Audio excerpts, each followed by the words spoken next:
Hello buddies, ఈ రోజు జొమాటో నుండి ఏం ఆర్డర్ చేశా అంటే సుజీ హోమ్ ఫుడ్స్ నుంచి sambar rice bowl, veg fry, ఒక డిజర్ట్ అండ్ కర్డ్ రైస్. ఇది ఒక కాంబో. ఈ కాంబో ఆర్డర్ చేస్తే మీరు ఒక మీల్ ఆర్డర్ చేసుకున్నట్టే. సాంబార్ రైస్ కి వెజ్ ఫ్రై ఇచ్చారు, అలాగే కర్డ్ రైస్ కి పిక్కిల్ ఇచ్చారు, అండ్ లాస్ట్ లో మనం డిజర్ట్ తినడానికి గులాబ్ జామ్ ఇచ్చారు. అండ్ అలాగే 1 బాక్స్ ముద్దపప్పు ఆవకాయ రైస్ బౌల్ ఆర్డర్ చేశాను. పెరుగు అన్నం అయితే నాకు చాలా బాగా నచ్చింది. మంచి క్రీమీ టెక్స్చర్ తో చాలా బాగుంది.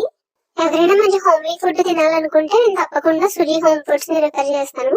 టేస్ట్ ఇంట్లో అమ్మ వాళ్ళు చేసినట్టే ఉంది. మంచి కంఫర్ట్ ఫుడ్ తిన్నట్టు ఉంది. ప్యాకింగ్ ఓపెన్ చేయగానే గులాబ్ జామ్ కనిపించింది. ఒక గుటకలో మింగేశాను. టోటల్ ప్రైస్ వచ్చేసరికి 366 రూపీస్ పడింది. రేటింగ్ ఓవరాల్ గా 5/5. కర్రీలోకి లైమ్ పికిల్ కూడా ఇచ్చారు. నా వీడియోస్ మీకు నచ్చినట్లయితే మరిన్ని ఫుడ్ వీడియోస్ కోసం ప్లీజ్ సబ్స్క్రైబ్ చేసుకుని ఫాలో అవ్వండి. Thank you, by by.